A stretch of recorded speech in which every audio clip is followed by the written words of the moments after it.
All right, Julie, we're going to take a look at your swim stroke. First, from a side view, we've got the above water view up top and the below water view down at the bottom here. First thing I want to point out is a really nice head position. Beautiful head position, most of the head underwater, looking down. Here is the first thing I see that we'd like to correct. Nice recovery, nice bent elbow, high elbow. Um, but we want to get that hand into the water fairly close above in front of your head, 6 to 8 inches or so. What we'll see here is you're going to extend that hand out all the way to almost full extension before it goes in the water. The problem with this is that anytime you extend something out above water in front of you, your lower body will fall, will want to drop behind you. So anything above the water here, things go further below the water back here.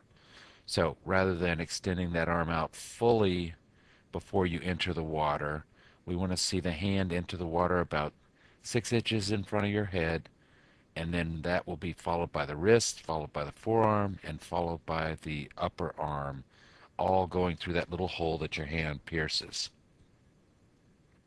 Right here, we'll see that your wrist is the last thing to actually enter the water. It should be the second thing. So those hands down into the water quicker. Should be entering the water here instead of extending fully out here.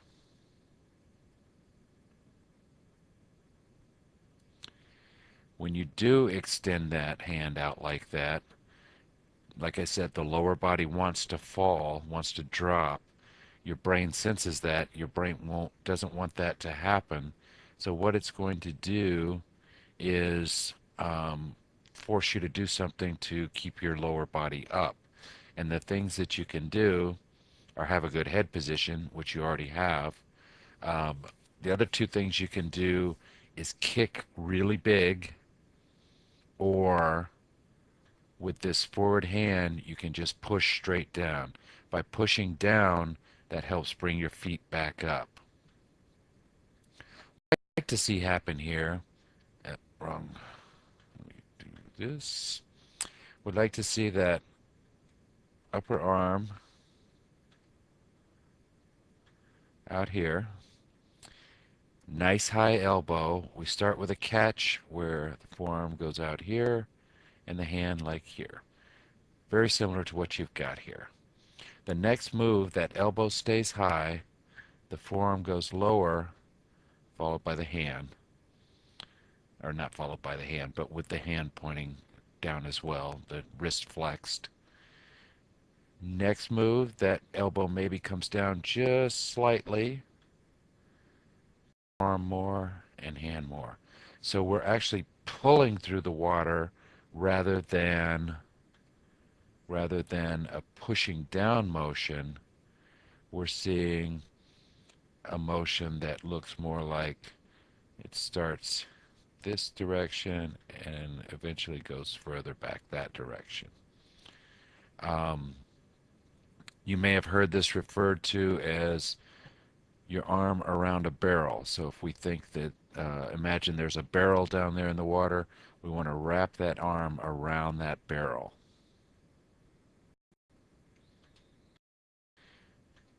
However, what we see is that hand pushes down with the elbow down low. Eventually back here somewhere, you're going to start pulling. But when you start back there, when you start way down here somewhere, you've lost any pull from up here where you started all the way to down here. All that energy, all that force has been used to keep those legs high. By pushing downward, you're keeping the legs high. We want to see that energy and force being used to propel you forward.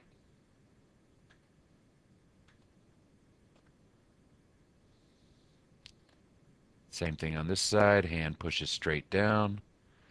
Finally, we start pulling with the arm. So you're losing a lot of your pull. See, this arm is a little better when your head is in the water. I don't know if you could notice that, but keep the elbow a little bit higher. Get a little bit better motion. Still like to see that elbow stay higher.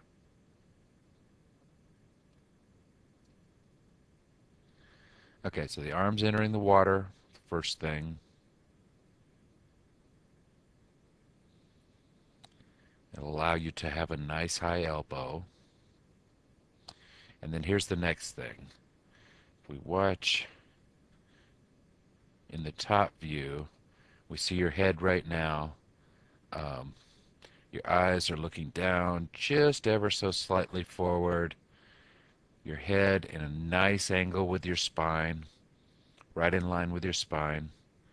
Good position, just the top of your head sticking out here. As we move along, watch the head. It comes straight up.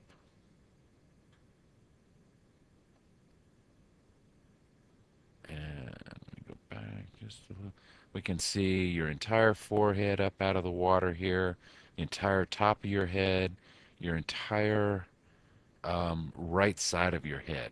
We should never be able to see that right side of your head when you're breathing to the left. Now you see the right side is back underwater. However, the top of your head is still up above water.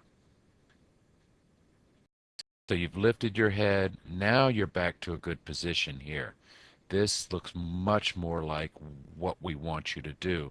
But rather than lifting the head and then lowering it back into the water, you can do that by just rotating your head. Just rotate your head to the side and you'll end up, actually, let me go a little further, in a position very similar to this. Water line about halfway along your head. You can see that underwater here, about half your head. Your eyes are looking off in this direction, off to the side, rather than up in the sky.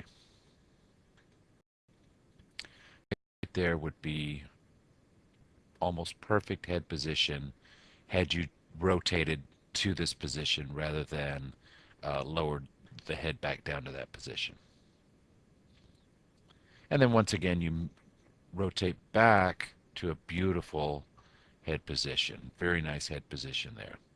So if we can correct this arm entry into the water and how you rotate your head to take a breath, that will significantly improve your stroke and help you go faster, swim easier, and have more fun in the water.